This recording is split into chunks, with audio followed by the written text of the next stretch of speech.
ngayong araw na to ay magpapa-change oil muna tayo, no? Kaya siyempre doon tayo sa alam natin na sigurado at solid, pulido ang pagkakagawa, no? Ngayon, pupunta tayo kay Click Moto. So hindi lang sa kilala natin yung may-ari, kundi kilala rin sa pagiging pulido na gawa. So Click Moto. So ang gagawin natin ay Google Maps lang natin, no? Click Moto. So doon to sa may Pasig. So Google Maps natin. So andito tayo ngayon sa Taguig, no? Central Signal. Search lang natin Click Moto. Makikita mo agad Click Moto, Hulya 1 Pasig. Click mo lang yan at ituturo ko na papunta doon sa kanilang shop. So ang tatakboy natin is nasa 26 minutes, no? Base dito sa Google Maps. Tara, let's go. Bali si Click Moto, guys, kilala talaga to, pinipilahan. At bago ako pumunta ay tinext na muna natin si Boss Marius Barrio, no? Siya po yung owner ng Click Moto. Siya po ay dati naming kasama sa trabaho. So papunta na tayo ngayon doon. So tinanong naman natin siya kanina kung mahaba ang pila. So talagang dati kasi makikita mo sa post nila na talagang napakahaba ang pila.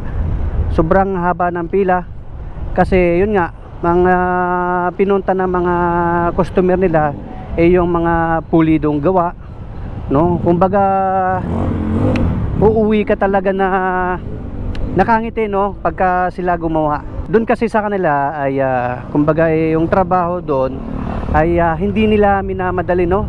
Hindi katulad ng ibang shop na minamadali nila yung trabaho kasi gusto nilang kumita agad nung makarami. Pero sa kanila kasi mas importante sa kanila yung masatisfied, no, ang kanilang mga customer.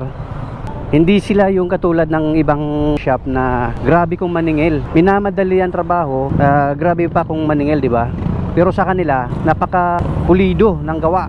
Tapos yung mga presyohan nila is talagang pangmasa na talagang masasabi mo nga babalik-balikan mo talaga tuwing magpapa-change oil ka ng motor. So hindi lang change oil doon, linis pang gilid. So andito na tayo ngayon sa may Ortigas, no? So pag manggagaling kayo ng south, guys, no? Kunyari galing kayo ng Taguig, ay pagdating dito sa may Ortigas, dapat ilalim na kayo kasi kakanan na kayo rito sa may Ortigas extension. Ito, guys, oh, kakanan na kayo dito.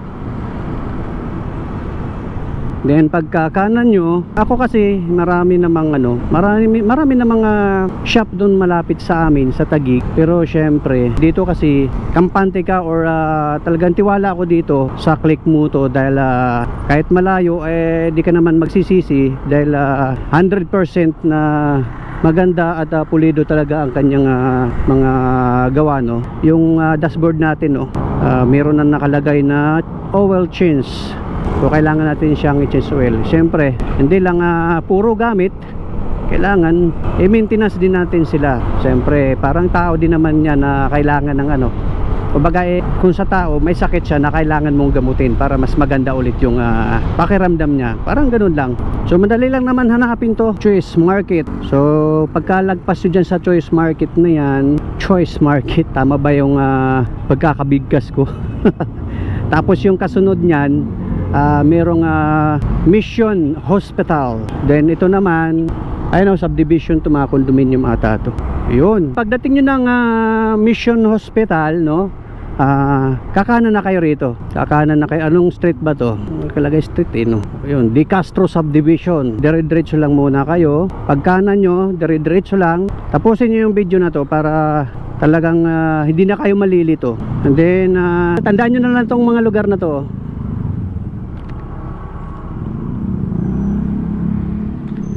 Ito na yun. Dire-diretso na tayo rito lang, doon tayo sa kabila. Sarado. Yung part na yun, yung may harang, diretso lang dapat yun. Kaya lang di ko alam kung anong meron, hindi natin alam. So ganoon naman talaga dito dahil kulang sa space, no? Kunyari may mga handaan o may mga okasyon, so talagang kalsada ang ginagamit. Pero ikot lang naman kayo. Yung part na yun, diretso lang yun.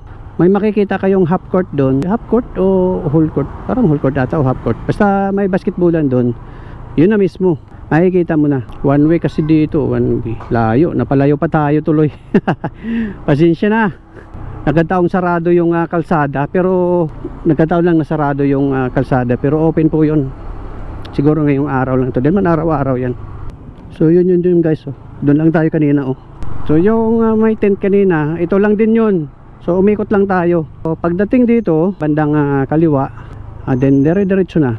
So ito na yun guys. Oh. Wala na yung basketballan. Dati basketballan to rito eh. So ayan.